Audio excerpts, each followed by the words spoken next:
ഇവിടെ ഇതിന് വേണ്ടിയിട്ട് ഒരു വലിയ നേന്ത്രപ്പഴമാണ് എടുത്തിട്ടുള്ളത്. അത് ഇതുപോലെ ഒന്ന് ചെറുതായിട്ട് കട്ട് ചെയ്തെടുത്തിട്ടുണ്ട്.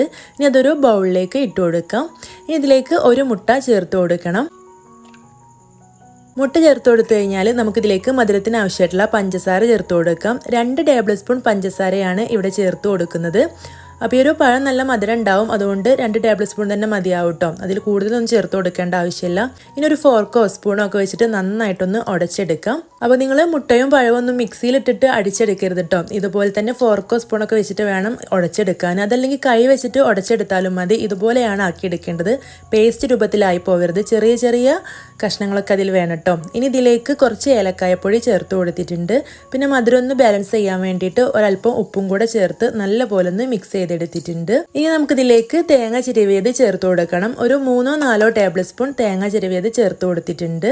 ഇനി ഇതിലേക്ക് ചേർത്ത് കൊടുക്കുന്നത് ബ്രെഡാണ്. ഞാനിവിടെ ഒരു 4 ബ്രെഡ് എടുത്തിട്ടുണ്ട്. ഇതൊന്ന് റഫായിട്ട് കട്ട് ചെയ്തിട്ട് ഇതിലേക്ക് ഇട്ട് കൊടുക്കാം. അപ്പോൾ ആദ്യം ഒരു 4 ബ്രെഡ് ചേർത്ത് കൊടുത്തിട്ട് നമുക്ക് കൈ വെച്ചിട്ട് തന്നെ നന്നായിട്ടൊന്ന് പൊടിച്ച് കുഴച്ച് മിക്സ് ആക്കി എടുക്കാം. എന്നിട്ട് നമുക്കത് നോക്കിയിട്ട് വേണമെങ്കിൽ വീണ്ടും ബ്രെഡ് ചേർത്ത് കൊടുക്കാം കേട്ടോ. അപ്പോൾ ഞാനിതിവിടെ നന്നായിട്ട് മിക്സ് ചെയ്ത് കൊടുത്തപ്പോൾ ഇതൊന്നും കൂടെ ഒന്ന് നനഞ്ഞിട്ടുണ്ട്. അപ്പോൾ ആ ഒരു നനവും കൂടെ ഒന്ന് മാറ്റിയെടുക്കാൻ വേണ്ടിയിട്ട് ഒരു ബ്രെഡും കൂടെ ചേർത്ത് കൊടുത്തിട്ടുണ്ട്. അപ്പോൾ നിങ്ങൾ എടുക്കുന്ന മുട്ടയുടെ വലുപ്പത്തിനനുസരിച്ചിട്ടും പഴത്തിൻ്റെ വലുപ്പത്തിനനുസരിച്ചിട്ടൊക്കെ ബ്രെഡിൻ്റെ അളവിൽ മാറ്റം വരാം. അപ്പം നമ്മളത് തയ്യാറാക്കി നോക്കുമ്പോൾ മനസ്സിലാവും കേട്ടോ. ഇനി ചൂടായ എണ്ണയിലേക്ക് ഇതുപോലെ കുറച്ചായിട്ട് ഇട്ട് കൊടുത്തിട്ട് ഇളക്കി കൊടുത്തൊന്ന് ഫ്രൈ ചെയ്തെടുക്കാം. മീഡിയം ടു ഹൈ ഫ്ലെയിമിൽ ഇങ്ങനെ ഇളക്കി കൊടുത്തിട്ട് പെട്ടെന്ന് തന്നെ മൊരിപ്പിച്ചെടുക്കാൻ പറ്റും കേട്ടോ. വളരെ എളുപ്പത്തിൽ തയ്യാറാക്കി എടുക്കാൻ പറ്റിയ നല്ലൊരു ഈവനിങ് സ്നാക്കാണ്. നിങ്ങൾ എന്തായാലും തയ്യാറാക്കി നോക്കിയിട്ട് നിങ്ങളുടെ അഭിപ്രായം കമൻ്റായിട്ട് അറിയിക്കണം. വീഡിയോ ഇഷ്ടമായാൽ ലൈക്ക് ചെയ്യാനും ഷെയർ ചെയ്യാനും മറക്കരുത്. അതുപോലെ തന്നെ ചാനൽ സബ്സ്ക്രൈബും കൂടെ ചെയ്തിട്ട് സപ്പോർട്ട് ചെയ്യണം കേട്ടോ. പഴവും കൂടെ കുറച്ച് ചേരുവകൾ കൂടെ ഉണ്ടെങ്കിൽ വളരെ ഈസി ആയിട്ട് തന്നെ തയ്യാറാക്കി എടുക്കാൻ പറ്റും. ഒരുപാട് പണികളൊന്നുമില്ല, വളരെ എളുപ്പമാണ്. അതുപോലെ കുട്ടികൾക്കൊക്കെ നല്ല ഇഷ്ടമാവും കേട്ടോ. നമുക്ക് കുട്ടികൾക്ക് സ്കൂളിലേക്ക് സ്നാക്സ് ബോക്സിൽ കൊടുത്തു വിടാനും പറ്റിയ നല്ലൊരു പലഹാരമാണ്. ഇത് ഒരെണ്ണം കഴിച്ചിട്ടുണ്ടെങ്കിൽ തന്നെ കുട്ടികൾക്കൊക്കെ വയറ് നിറയും. നല്ല ടേസ്റ്റാണ് കേട്ടോ. അപ്പോൾ നമുക്ക് ഇതെങ്ങനെയാണ് തയ്യാറാക്കുന്നതെന്ന് കണ്ടു നോക്കാം. അപ്പോൾ ഇനി നമുക്ക് പഴം വെച്ചിട്ട് തയ്യാറാക്കിയിട്ടുള്ള ഈ ഒരു പലഹാരം എങ്ങനെയാണെന്ന് കണ്ടു നോക്കാം. അതിന് വേണ്ടിയിട്ട് ഇവിടെ ഒരു പാന് ഗ്യാസ് സ്റ്റോപ്പിൽ വെച്ച് കൊടുത്തിട്ട് അതിലേക്ക് 1 ടീസ്പൂൺ നെയ്യ് ചേർത്ത് കൊടുത്തിട്ടുണ്ട്. നെയ്യിൽ ചെയ്തെടുക്കുമ്പോഴാണ് നല്ല ടേസ്റ്റ് ഉണ്ടാവുക. നെയ്യ് ഇല്ലെങ്കിൽ മാത്രം ഓയിൽ ചേർത്ത് കൊടുക്കുക കേട്ടോ. ഇതിലേക്ക് ഒരു പഴം ഇതുപോലെ ചെറുതായിട്ടൊന്ന് കട്ട് ചെയ്തിട്ട് ചേർത്ത് കൊടുത്തിട്ടുണ്ട്. അത്യാവശ്യം വലിയ ഒരു പഴമാണ് ഇവിടെ എടുത്തിട്ടുള്ളത്. ഇതൊന്ന് വാട്ടിയെടുത്താൽ മതി. ഒരുപാട് സമയം ഇളക്കി വേവിച്ചെടുക്കൊന്നും വേണ്ട. ഇതുപോലെ ഈ ഒരു നെയ്യിലിട്ടൊന്ന് വാട്ടി കഴിഞ്ഞാൽ നമുക്ക് ഫ്ലെയിം ഓഫ് ചെയ്തിട്ട് ഇതൊന്ന് മാറ്റി വെക്കാം. ഇനി വേറൊരു പാൻ ഗ്യാസ് സ്റ്റോപ്പിൽ വെച്ച് കൊടുത്തിട്ട് അതിലേക്ക് 1 കപ്പ് പാല് ചേർത്ത് കൊടുത്തിട്ടുണ്ട്. ഇനി നമുക്ക് ഈ ഒരു പാലൊന്ന് തിളപ്പിച്ചെടുക്കാം. അപ്പോൾ ഇവിടെ ചെറുതായിട്ടൊക്കെ ഒന്ന് തിള വന്നിട്ടുണ്ട്. ഇനി നമുക്ക് ഈ സമയത്ത് ഇതിലേക്ക് 1 കപ്പ് സേമിയാണ് ചേർത്ത് കൊടുത്തിട്ടുള്ളത്.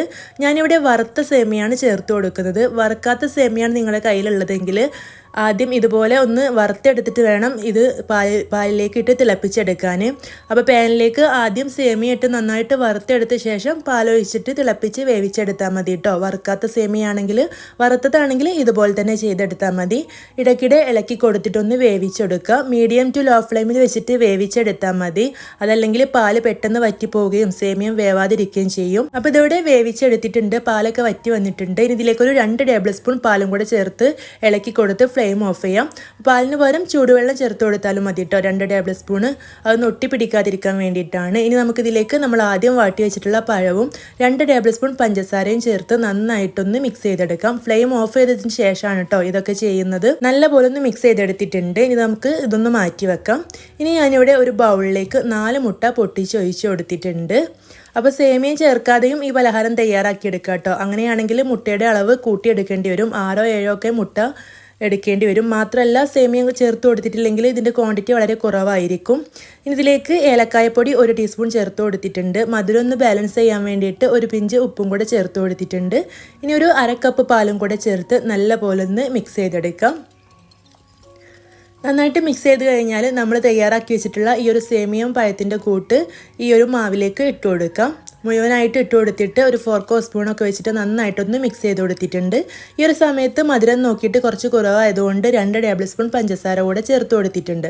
അപ്പോൾ ടോട്ടൽ ഇതിലേക്ക് 4 ടേബിൾ സ്പൂൺ പഞ്ചസാരയാണ് ചേർത്ത് കൊടുത്തിട്ടുള്ളത്. അപ്പോൾ നമ്മുടെ ഇതിവിടെ റെഡി ആയിട്ടുണ്ട്. ഇനി നമുക്കിത് ചുട്ടെടുക്കാം. ഞാനിവിടെ പാലപ്പച്ചട്ടിയിലാണ് ചുട്ടെടുക്കുന്നത്. നിങ്ങൾക്ക് ഏത് പാനിൽ വേണമെങ്കിലും ചുട്ടെടുക്കാം കേട്ടോ. അപ്പോൾ 2 തവി മാവ് ഒഴിച്ച് കൊടുത്തിട്ട് ഇതൊന്ന് അടച്ച് വെച്ചിട്ട് വേവിച്ചെടുക്കുക. ഇതിൻ്റെ സൈഡ് ഭാഗമൊക്കെ മൊരിഞ്ഞ് വരുന്ന സമയത്ത് നമുക്കിതൊന്ന് തിരിച്ചിട്ട് കൊടുക്കുക. എന്നിട്ട് ആ വശം കൂടെ ഒന്ന് മൊരിയിപ്പിച്ചെടുക്കാം. അത്രേ പണിയുള്ളൂ ചെയ്തെടുക്കാനായിട്ട്. വളരെ എളുപ്പത്തിൽ തയ്യാറാക്കിയെടുക്കാൻ പറ്റിയ ഒരു പലഹാരമാണ്. പിന്നെ ഇത് വേവിച്ചെടുക്കുമ്പോൾ ലോ ഫ്ലെയിമിൽ വെച്ചിട്ട് സമയമെടുത്തിട്ട് വേവിച്ചെടുക്കണം കേട്ടോ. അതല്ലെങ്കിൽ മുട്ടയും പാലൊക്കെ ആയതുകൊണ്ട് തന്നെ പെട്ടെന്ന് തന്നെ കരിഞ്ഞു പോകും. അപ്പോൾ വളരെ സിമ്പിളായിട്ടുള്ള ഈ ഒരു പലഹാരം നിങ്ങൾക്ക് ഇഷ്ടപ്പെട്ടിട്ടുണ്ടാവുമെന്ന് വിചാരിക്കുന്നു. ഇഷ്ടപ്പെടുകയാണെങ്കിൽ നിങ്ങൾ എന്തായാലും ട്രൈ ചെയ്ത് നോക്കണം. എന്നിട്ട് നിങ്ങളുടെ അഭിപ്രായം കമൻ്റായിട്ട് അറിയിക്കാൻ മറക്കരുത് കേട്ടോ. അതുപോലെ ഫ്രണ്ട്സിനും റിലേറ്റീവ്സിനും ഒക്കെ ഷെയർ ചെയ്ത് കൊടുക്കാനും, നിങ്ങൾക്ക് ഇഷ്ടമായിട്ടുണ്ടെങ്കിൽ ഒന്ന് ലൈക്ക് ബട്ടണും കൂടെ ക്ലിക്ക് ചെയ്യാനും മറക്കരുത്. ചാനൽ ആദ്യമായിട്ട് കാണുന്ന കൂട്ടുകാരാണെങ്കിൽ ഒന്ന് സബ്സ്ക്രൈബും കൂടെ ചെയ്തിട്ട് സപ്പോർട്ട് ചെയ്യണം കേട്ടോ. ഇനിയും ഇതുപോലുള്ള ഈസി ആൻഡ് സിമ്പിൾ റെസിപ്പീസൊക്കെ ആയിട്ട് നമുക്ക് വീണ്ടും കാണാം. താങ്ക്